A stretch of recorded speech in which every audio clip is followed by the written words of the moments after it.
Halo, selamat datang kembali di Praktikum SISOS. Kali ini kita masuk ke acara 3 dan kita bakal ngebahas tentang uji Wilcoxon. Sebelumnya aku bakal jelasin dikit tentang apa itu uji Wilcoxon. Uji Wilcoxon itu merupakan uji yang digunakan untuk menguji signifikansi perbedaan antara dua sampel berpasangan dan juga untuk menguji efektivitas dari suatu perlakuan. Nah, data yang digunakan pada uji Wilcoxon itu merupakan data yang berskala ordinal atau interval. Jadi, skala ordinal itu skala yang memiliki level tingkatan. Langsung aja ya, kita ke contoh soalnya. Studi ingin mengetahui efektivitas pengobatan iodium radioaktif pada penderita hipertiroid dengan mengukur kadar hormon TSH pada pasien sebelum menjalankan terapi dan sesudah menjalankan terapi. Adapun data TSH yang diperoleh dari 15 pasien secara acak adalah sebagai berikut. Nah, ini data dari ke-15 pasien tersebut. Di sini ada data nilai untuk sebelum menjalankan terapi dan sesudah menjalankan terapi. Pertanyaannya, berdasarkan data di atas, menggunakan alfa 0,05, maka ujilah hipotesis yang menyatakan terdapat perbedaan kadar TSH sebelum dan sesudah pengobatan iodium radioaktif. Langsung kita buka aja ya aplikasi SPSS-nya. Di sini di variable view, di bagian nama, langsung kita isi. Itu yang pertama sebelum, yang kedua sesudah. Terus untuk type-nya numeric, karena datanya numeric. Dan untuk bagian decimalsnya, kita isi 2, karena dari data soal tadi, itu bentuknya data desimal. Dan untuk labelnya, kita isi dengan sebelum terapi, dan juga sesudah terapi. Udah.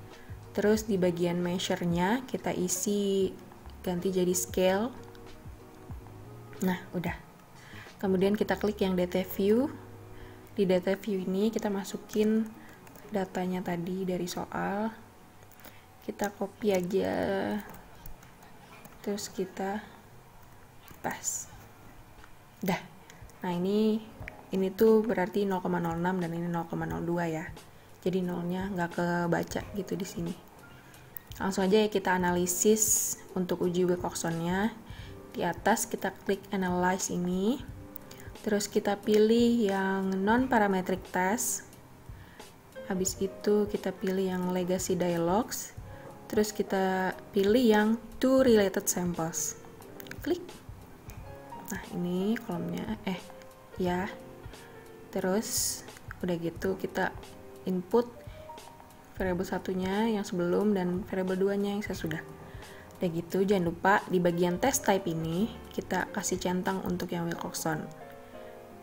Oke, kita klik oke.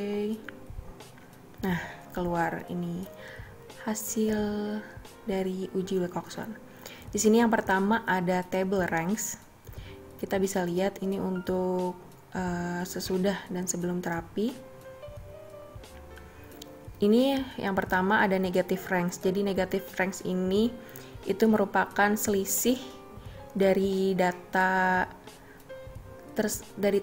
yang kita input tadi, selisih untuk menandakan adanya penurunan nilai datanya. Di sini kita bisa lihat jumlah data yang mengalami penurunan ada 6. Nah, untuk positive ranks-nya ini, itu juga selisih, tapi yang menandakan adanya peningkatan dari data tersebut.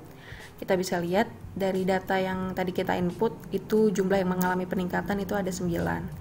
Untuk TICE itu merupakan data dengan jumlah nilai yang sama.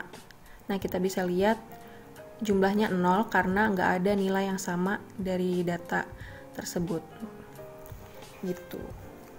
Dan totalnya itu ada 15 karena tadi data yang kita input dari 15 pasien.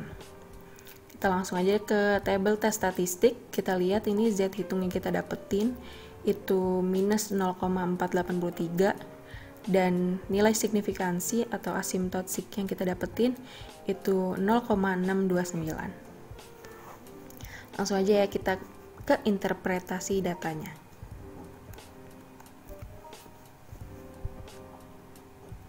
Nah, dari uji Wilcoxon tadi kita bisa dapetin, pertama seperti biasa kita menentukan hipotesisnya dulu. Untuk H0-nya, di sini hipotesisnya itu tidak terdapat perbedaan kadar TSH sebelum dan sesudah pengobatan iodium radioaktif. Dan untuk hipotesis H-nya, berarti terdapat perbedaan kadar TSH sebelum dan sesudah pengobatan iodium radioaktif.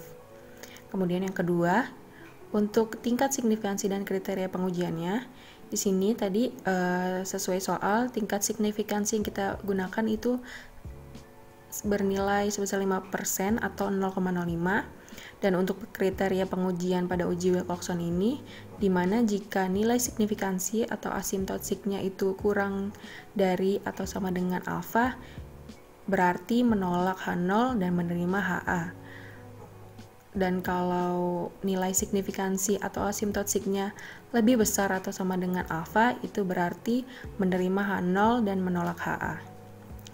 Nah, hasil dari output yang udah kita uji tadi, itu kita bisa dapetin dari tabel tes statistik tadi, bahwa nilai asymptote sig atau nilai signifikansinya itu 0,629. Jadi kesimpulan yang bisa kita dapetin itu berdasarkan kriteria pengujian, karena nilai signifikansi atau asymptote sig yang kita dapetin itu 0,629 yang berarti lebih besar dari nilai alfanya yaitu 0,05, maka berarti kita menerima H0. Menerima H0 yang berarti tidak terdapat perbedaan kadar TSH sebelum dan sesudah pengobatan iodium radioaktif sesuai dengan hipotesisnya ya. Berarti kita menerima H0 ini. Sekian tutorial menguji Wilcoxon pada aplikasi SPSS dan juga interpretasinya. Kalau ada pertanyaan dan masih ada yang dibingungin, bisa ditanyain langsung saat praktikum. Dan nanti juga kita bakal latihan menggunakan SPSS untuk uji Wilcoxon dengan soal latihan yang lainnya. Terima kasih. Sampai jumpa.